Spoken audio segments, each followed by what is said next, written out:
In this clip, we are going over the interface inside of Blender. After closing the splash screen, the Blender 2.8 default layout is displayed. The default layout is actually a default workspace that is loaded anytime that we open Blender if no customization has been made.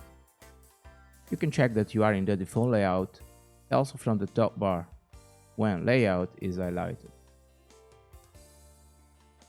The default layout, mostly of the screen, is occupied by a window called the 3D viewport that gives us a point of view within the scene.